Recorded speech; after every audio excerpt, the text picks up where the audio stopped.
할렐루야. 우리 옆에 계신 분들 한번 인사하겠습니다. 참 잘 오셨습니다. 예루살렘에서 시작된 복음이 유대를 넘어서 사마리아를 거쳐서 이방인 지역 안디옥 교회까지 전해졌습니다. 사실 성도들은 박해를 피해서 각지로 흩어진 건데요.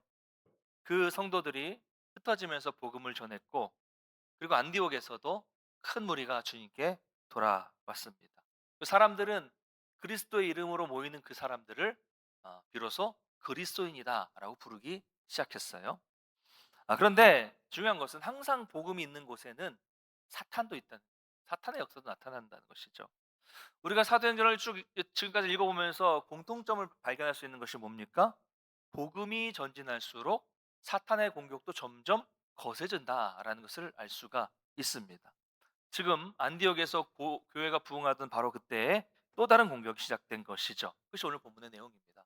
오늘 본문은 그때에 헤롯 왕이 손을 들어 교회 중에서 몇 사람을 해하려 하여 이렇게 시작해요. 자, 헤롯이 또 등장을 합니다. 그래서 많은 분들이 보면서 아니 헤롯이 몇 년을 살았어? 막 이렇게 물어보신 분도 있고요. 예수님 태어나실 때도 헤롯이었는데 지금도 헤롯이에요. 그러니까 사람들이 헷갈리는 경우가 많은데 잠깐 좀 정리를 해드릴게요. 이 같은 사람이 아니죠. 헤롯 가문의 왕들, 헤롯 가문의 여러 왕을 말하는데 우리가 보는 신약에는 네 명의 헤롯 왕이 등장을 합니다. 네 명이에요. 다 다른 사람입니다. 가장 유명한 헤롯은 헤롯 대왕입니다. 여러분 아시는 것처럼 예수님이 태어나셨다는 소식을 들었던 그 왕. 그래서 베들레헴의 2살 이하의 남자아이들을 다 죽이라고 명령한 그 학살자가 바로 헤롯 대왕입니다. 근데 이 사람이 우리가 볼 때는 악한 사람이잖아요. 그런데 정치적 수완은 좋아요. 유대인들의 마음을 사기 위해서 엄청나게 화려한 예루살렘 성전을 건축합니다. 이 사람이 헤롯 대왕이에요. 자, 그의 아들은 헤롯이에요. 그 아들. 근데 이제 이름은 안디바입니다. 헤롯 안디바라 그러죠. 성경엔 안디바라고 나오는데 보통은 헤롯 안티파스라고 얘기를 해요. 자, 그는 누굽니까? 이제 예수님의 공생애 때 30세가 넘으셔서 공생애 때 등장하는 왕이고, 세례 요한을 죽인 사람이고, 예수님을 재판할 때도 예수님을 조롱한 왕이 바로 헤롯 안디바입니다. 헤롯 왕의 아들 안디바예요. 자, 또 한 명의 헤롯이 등장하는데 이 헤롯은 헤롯 아그리빠입니다. 성경은 다 헤롯이라고 나오죠. 아그리빠. 헤롯 대왕의 손자입니다. 바로 오늘 본문에 등장하는데 야고보를 죽이고 베드로도 죽이려고 잡아 가둔 사람이 헤롯 아그리빠입니다. 또 이제 다음에 보면 헤롯이 또 나와요. 그 사람은 헤롯 아그리빠 2세예요. 그러니까 오늘 나오는 헤롯의 아들입니다. 나중에 사도 바울을 신문한 헤롯이 바로 헤롯 아그리빠 2세입니다. 네 명인데 성경은 다 이 사람들을 헤롯이라고 말하니까 우리가 헷갈릴 수 있는 것입니다. 이렇게 구분하시면 좋겠고요. 중요한 것은 뭐냐면 이 헤롯 가문은 항상 유대인의 왕이지만 유대인으로서의 정통성이 약했어요. 왜냐하면 헤롯이 어디 출신이냐면 이두메 출신입니다. 이두메. 그러니까 이두메 구약으로 말하자면 에돔 출신. 에돔은 누구의 후손이에요? 에서의 후손입니다. 자, 그럼 유대인들은 하나님의 백성들은 누구의 후손이에요? 야곱의 후손이죠. 야곱과 에서가 형제지만 성경은 단순히 형제가 아니잖아요. 그렇죠? 하나님의 선택받은 백성 야곱. 그렇지 않은 백성 에서. 그렇잖아요. 그래서 이런 혈통의 문제가 있었던 겁니다. 에돔 사람이에요. 에세 후손이기 때문에 유대인들이 헤롯을 인정하려고 하지 않는 거예요. 헤롯은 이제 로마로부터 유대인의 왕으로 세워졌는데 왕이니까 유대인들이 환심을 사야 되잖아요. 환심을 사서 인정받기를 원했던 것입니다. 그래서 뭘 하면 제일 인정받을 수 있습니까? 성전을, 무너진 성전을 아주 솔로몬의 성전보다 더 훨씬 화려하게 아름답게 어마어마한 돈과 어마어마한 공사 기간을 들여서 예루살렘 성전을 만듭니다. 그래서 우리는 헤롯 성전이라고 부르죠. 그리고 유대인들이 좋아하는 일을 하기 위해서 기독교인들, 교회를 박해한 것이고요. 야고보를 죽이게 된 겁니다. 칼로. 그러니까 유대인들이 너무 좋아하는 거예요. 그래 이거 되는구나. 그럼 베드로도 죽이자. 이렇게 된 거예요. 야고보는 누굽니까? 예수님의 제자죠. 요한의 형제. 세베대의 아들 야고보, 요한. 그 야고보입니다. 예수님의 핵심 제자 중에 한 명이죠. 여러분 예수님의 핵심 12 제자 중에서 핵심적인 제자 3명이 누굽니까? 베드로, 야고보, 요한. 겟세마네 기도하러 갈 때도 3명이 있었고요. 변화산에 갔을 때도 3 명이 있었고요. 대부분 가는 곳에 이 3 명은 있었어요. 다른 사람은 없었어도 3 명은 꼭 있었어요. 그중에 야고보가 첫 순교를 하게 된 것입니다. 제자 중 첫 순교자죠. 자, 야고보를 죽이니까, 헤롯이 죽이니까 이 유대인들이 너무 좋아하는 거예요. 그래서 이번에는 베드로까지 죽이려고 한 겁니다. 그런데 마침 그때가 무교절이었어요. 무교절이 지나고 유월절이 있기 때문에 그때는 죽일 수가 없어요. 그래서 잡아서 가둬뒀다가 이제 유월절이 지나면 죽이려고 그렇게 한 것입니다. 자, 이 모든 것이, 이 사람을 죽인 이 모든 것이 헤롯에게는 그저 유대인들, 백성들의 지지를 얻기 위한 하나의 수단이었을 뿐이었다는 거죠. 자, 그는 자기 정치적인 입지를 위해서 이 사람들을 마음대로 죽였다는 것입니다. 마음대로 했다는 거예요. 자기 정치적 입지를 위해서 마음대로 생명을 빼앗는 것이 세상입니다, 여러분. 오늘날은 다릅니까? 지금도 뭐 우리나라 같이 민주화된 나라는 별로 없지만 지금도 세계 곳곳에서 권력을 위해서 사람들이 여전히 희생되고 있어요. 킬링필리 같은 거 1970년대 얼마 지나지 않은 일입니다. 200만 명 이상이 죽었어요. 겉으로는 평화를 내세우고 겉으로는 이상적인 가치관을 내세우고 또 여러 가지 명분을 내세우지만 그 뿌리를 들여다보면 결국 사람의 욕망과 정치적인 계산이 깔려 있는 겁니다. 사람을 마음대로 해요. 그 강력한 세상의 권세가 우리를 공격할 때 우리는 너무나도 연약한 존재라는 것이 느껴집니다. 세상을, 그 강력한 권력을 감당할 힘이 없어요. 오늘 보십시오. 헤롯은 베드로를 잡아 가뒀는데요. 어떻게 가둡니까? 군인 4명씩 4패, 16명이 베드로 1명에게 붙어요. 그리고 그것도 부족해서 베드로가 무슨 흉악범도 아니잖아요. 쇠사슬로 묶어요. 또 잠을 잘 때도 그냥 뭐 감옥 안에 잠을 이렇게 자는 것도 아니라 두 군인들 사이에 놓고 거기서 자게 합니다. 그리고 문마다 파수꾼을 세워요. 얼마나 이거 견고하게 가두었습니까? 이거 사람의 눈으로 보면 절대로 이 베드로는 빠져나올 수 없는 그런 견고한 감옥 안에 갇히게 된 것이죠. 사랑하는 성도 여러분, 이처럼 세상은 이런 강력한 힘으로 우리를 공격합니다. 당시 예루살렘 교회는 얼마나 충격과 또 얼마나 큰 절망에 빠져 있었을까요? 교회의 리더인 야고보가 죽었어요. 순교했어요, 이미. 게다가 교회의 기둥 같은 존재인 베드로도 잡혀갔어요. 이제 곧 죽게 됩니다. 상대는 누구예요? 절대적인 권력을 가진 왕이에요. 힘이 없어요.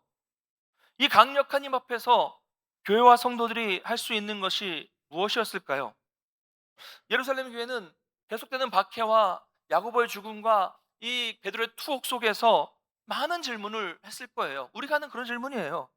왜 이 교회에 이 고난이 왔을까? 왜 우리가 뭘 잘못했다고 이런 박해를 당하는 것일까? 왜 저렇게 순교를 당하는 것일까, 사도들이? 근데 여러분, 이 질문에는 하나의 전제가 깔려 있습니다.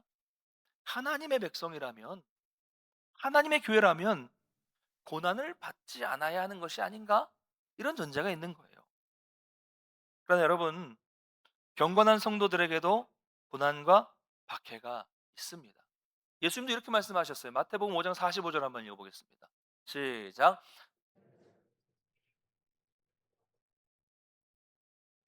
하나님의 그를 과 내게 비추며 비를 의로운 자와 불의한 자에게 내려 주심이라. 아멘. 하나님은 의인에게만 해와 비를 내려주시는 게 아니에요. 의인과 악인에게 똑같이 해와 비를 주십니다. 무슨 말입니까? 고난과 박해도 예외 없이 우리 믿는 사람들에게도 찾아올 수 있어요. 죽음도 그렇잖아요. 예수 잘 믿어서 안 죽습니까? 다 죽어요. 다 죽습니다. 그러므로 우리가 고난을 당하는 중에는 왜?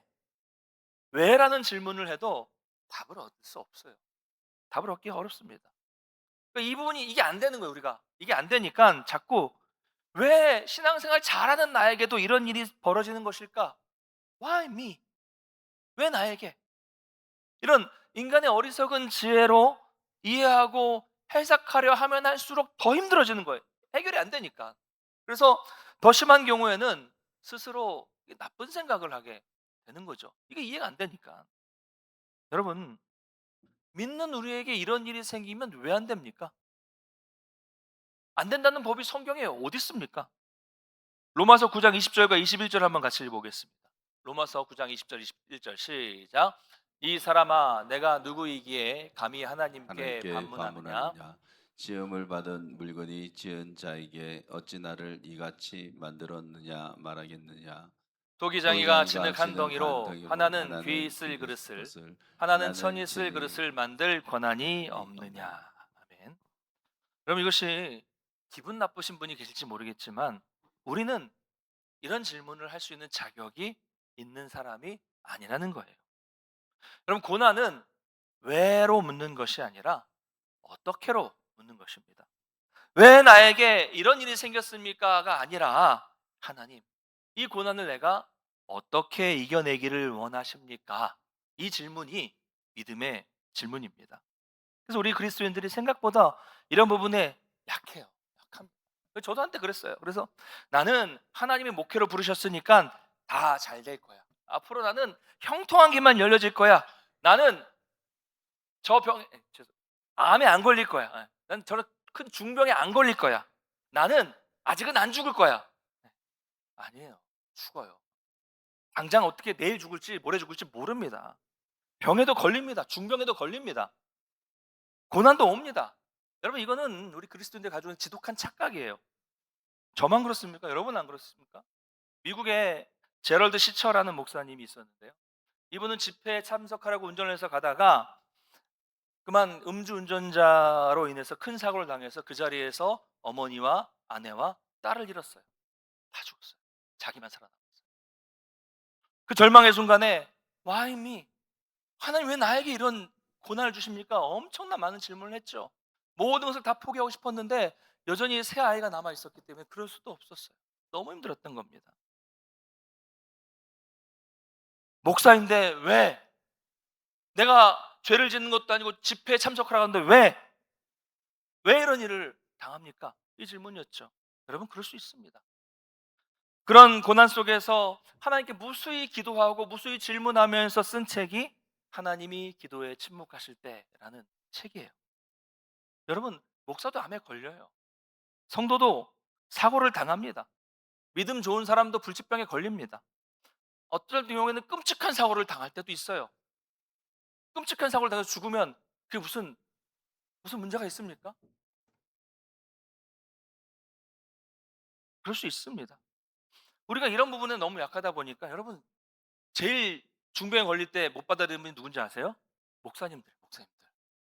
암에 걸리고 불치병에 걸리고 시한부 선고를 받으면 인정하기가 힘들다. 내가 왜? 내가 왜? 우리가 이런 부분이 너무 약하다 보니까 큰 고난을 당하면 모든 것이 하루아침에 무너져 내리는 경우가 많습니다. 왜 저 인간은 저렇게 잘 사는데 하나님을 위해 산다는 나는 이렇게 힘듭니까? 여러분 이 생각은 전혀 도움이 되지 않습니다. 여러분 그럴 때는 말을 아끼고 입을 아예 그냥 확 닫아버리고 말씀을 먼저 묵상하십시오.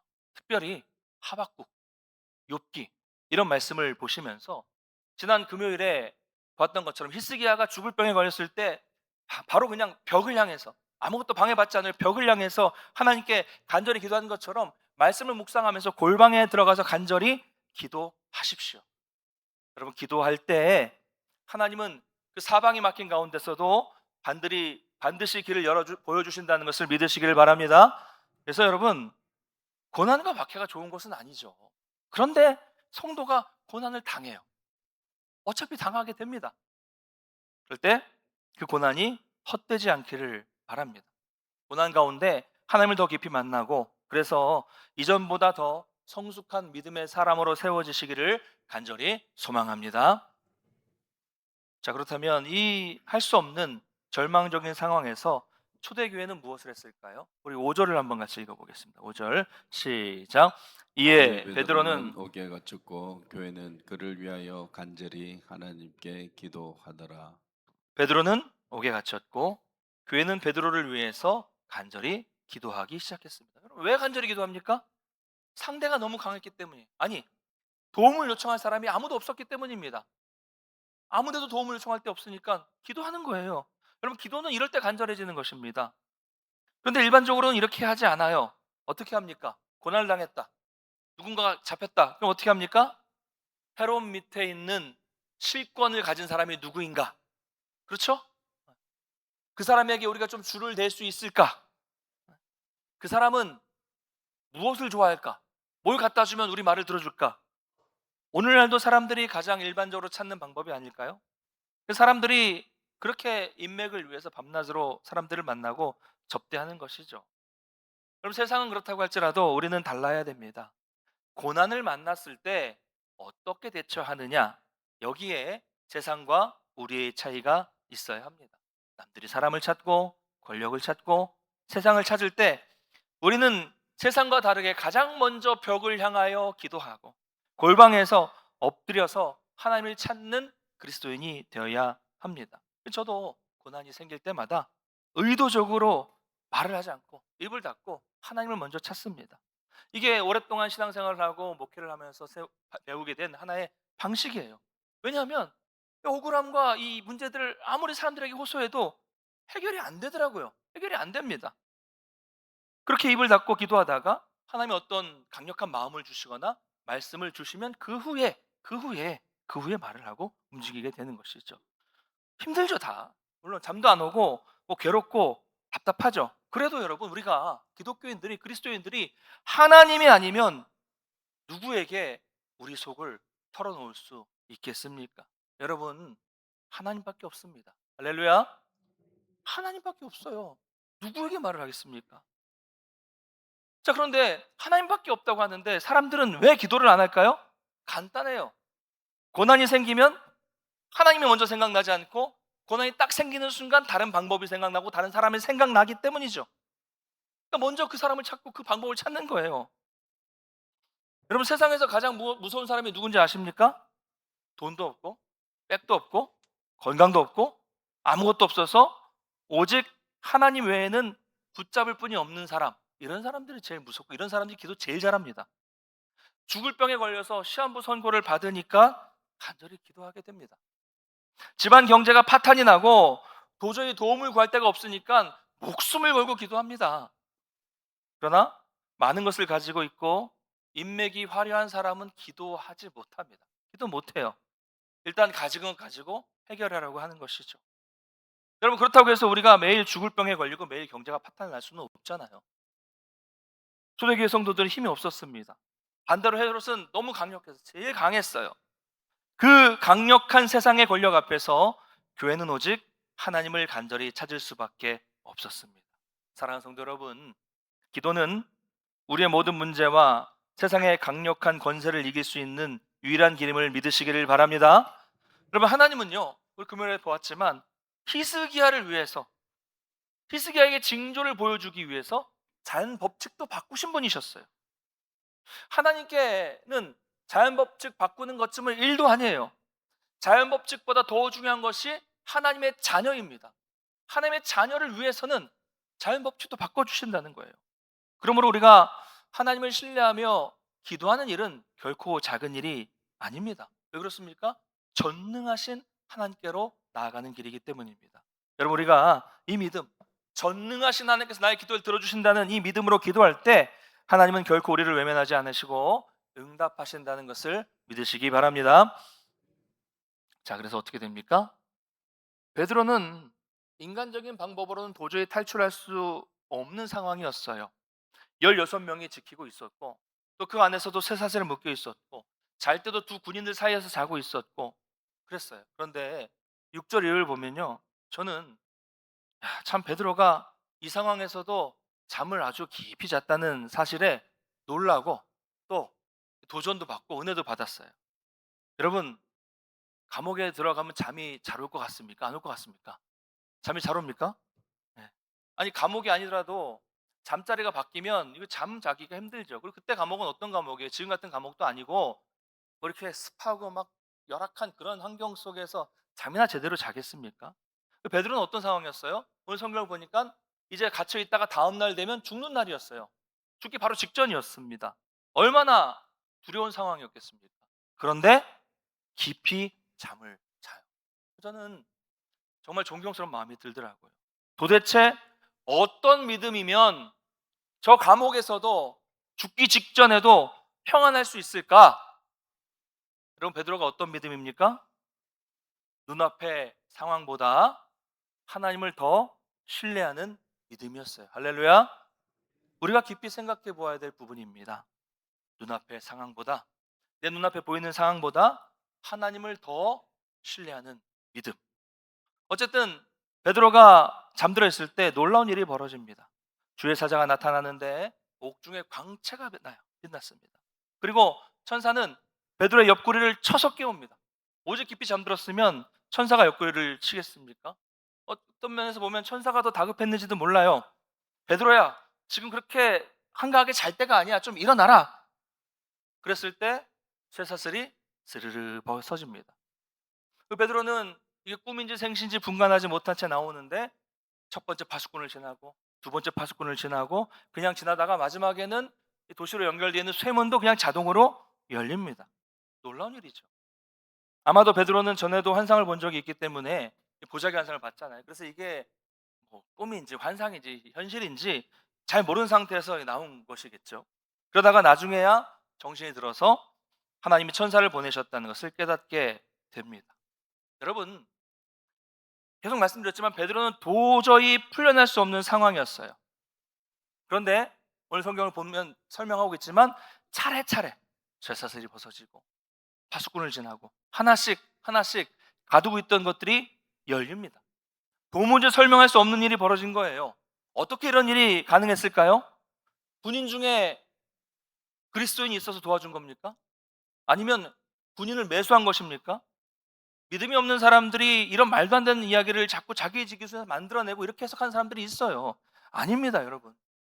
사랑하는 성도 여러분, 성경은 성경대로 믿으시기를 바랍니다. 말씀대로 믿으시기를 바랍니다. 말씀이 그렇게 말씀하고 있는데 왜 다른 이유를 만들어요? 보십시오. 하나님께서 하나씩 하나씩 길을 차례차례로 열어주셨어요. 여러분, 이것이 바로 믿음의 길입니다. 우리가 걸어가는 길이에요. 불가능해 보입니다. 너무 막막해 보여요. 강력한 것들이 하나님의 도우심으로 하나씩 풀려나고 하나씩 열리고 하나씩 해결되는 것을 경험하는 것이 바로 우리의 믿음의 길임을 믿으시기를 바랍니다. 그럼 지금 우리 앞에도 쉽게 열리지 않는 문들이 있습니다. 사람의 힘으로 내 힘으로 열 수 없는 문이 있어요. 그런 하나님께서 오늘 베드로에게 문을 열어주신 것처럼 여러분 앞에 닫혀있는 문도 하나님의 능력으로 하나하나 열어주시는 그런 놀라운 은혜를 경험하시기를 주님의 이름으로 간절히 축원합니다. 자, 이렇게 베드로는 옥에서 나왔습니다. 그 정신을 차린 베드로가 향한 곳은 어디입니까? 12절 한번 같이 읽겠습니다. 12절 시작. 깨닫고 마가라 하는 요한의 어머니 마리아의 집에 가니 여러 사람이 거기에 모여 기도하고 있더라. 아멘. 그는 가장 먼저 자신을 위해 기도하고 있던 성도들의 자리로 곧장 찾아갑니다. 그때도 교회는 계속 기도하고 있었어요. 하나님께서는 그 기도를 들어주시고 베드로를 기적적으로 구원해 주셨습니다. 여러분, 바로 이것이 중보 기도의 힘입니다.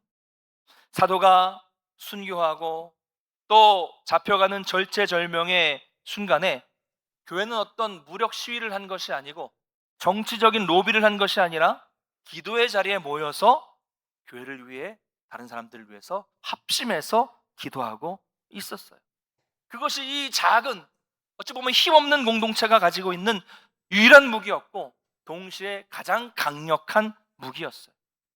그럼 우리는 왜 기도하지 않을까요? 어떤 분은 이렇게 말합니다. 목사님, 그 정도는 기도 안 해도 그냥 되더라고요. 맞습니까? 여러분, 기도하지 않는 사람에게는 그것은 그냥 우연이겠지만 기도하는 사람에게 그것은 하나님의 정확한 응답이에요. 완전 다르죠? 같은 일을 만나도, 같은 일을 경험해도 기도하는 사람은 하나님의 손길을 경험하고 감사가 넘치고 기쁨이 넘치겠지만 기도하지 않는 사람은 아무 느낌도 없이 그냥 지나가게 되는 거예요. 바로 여기에서 하나님을 의지하는 사람과 의지하지 않는 사람의 차이가 생기는 겁니다. 같은 상황에서도 이 차이는 너무 커요. 왜 그렇습니까? 하나님을 경험하는 삶과 하나님이 없는 삶이기 때문입니다. 이것이 기도의 힘이고 이것이 중보 기도의 힘이에요. 여러분, 헤롯에게는 강력한 군대가 있었고 강력한 권력이 있었습니다. 오늘날 세상에도 그런 강력한 힘이 있고 강력한 물질과 권력이 있습니다. 그런데 교회에게는 그런 게 없고 기도가 있어요. 뭐가 더 강력합니까? 세상에 볼 때 기도는 우스운 일이잖아요. 여러분, 무엇을 믿으십니까? 우리에게는 기도가 있고 우리가 함께 기도할 수 있는 강력한 공동체가 여기 있습니다. 그럼 우리가 함께 모여서 한 마음으로 기도할 때 기적이 일어날 줄 믿습니다. 이게 하나님이 우리에게 주신 교회라는 공동체예요. 우리 앞에 우리 힘으로는 도저히 해결할 수 없는 일이 많지만 하나님께는 막힌 길이 없어요. 우리가 기도하면 하나님께서 오늘도 우리의 상상과 예상을 뛰어넘어서 일하실 줄 믿습니다. 말씀 맺겠습니다. 사랑하는 성도 여러분, 오늘은 맥주 감사 주일입니다. 지난 6개월의 발걸음을 한번 천천히 돌아보십시오. 저와 여러분이 여기까지 올 수 있었던 것이 우리의 힘이었을까요? 세상의 힘이, 어떤 질서가, 법이 우리를 보호해 준 것일까요? 그렇지 않습니다. 저 여러분을 여기까지 인도하신 분, 바로 에베네셀의 하나님이십니다. 때로는 길을 여셨고 때로는 기다리게 하셨으며 때로는 눈물을 받아 주셨습니다. 수없이 부러지셨던 저와 여러분의 기도를 들어주시고 응답하신 하나님의 놀라운 은혜였어요. 우리 잠시 후에 주의 은혜라 라는 찬양을 부르며 결단하실 텐데요, 하나님의 은혜를 기억하면서 여러분 감사의 고백을 함께 찬양으로 올려드리면 좋겠고요. 그리고 오늘 이후에도 우리 삶에 여전히 닫혀있는 문, 고난이 있다면 여러분 기억하십시오. 그 문은 여는 것은 세상의 힘이 아니라 하나님의 능력입니다. 할렐루야. 그 통로는 뭐예요? 기도예요. 기도 자체에 힘이 있는 게 아니라 기도는 하나님께로 나아가는 통로라는 거죠. 그럼 하나님 그 능력으로 우리의 응답해 주신다는 거예요. 초대교회는 강력한 헤롯의 능력 앞에서 오직 기도로 맞서서 싸워 승리했습니다. 함께 기도할 때 쇠사슬이 풀리고 함께 기도할 때 옥문이 열렸습니다. 지금 이 순간에도 여러분 각자의 쇠사슬과 막힌 문이 있을 수 있어요. 여러분, 기도의 능력을 믿으신다면 하나님 앞에 먼저 나아가셔서 무릎 꿇고 간절히 부르짖으시고, 우리에게는 또 이 공동체가 있다는 것을 기억하시고 함께 기도하기를 요청하십시오. 더 이상 숨기지 마시고 혼자 기도하지 마시고 나를 위해서 기도해 주라 말씀해 주십시오. 같이 기도할 때 중보기도는 힘이 있다니까요. 하나님은 오늘도 앞으로도 이 기도라는 통로를 통해서 하나님의 능력을 우리에게 보여주실 것입니다. 항상 여러분 기도의 자리에 계셔서 하나님의 능력으로 남은 6개월도 승리하는 저와 여러분 되시기를 주님의 이름으로 간절히 축원합니다.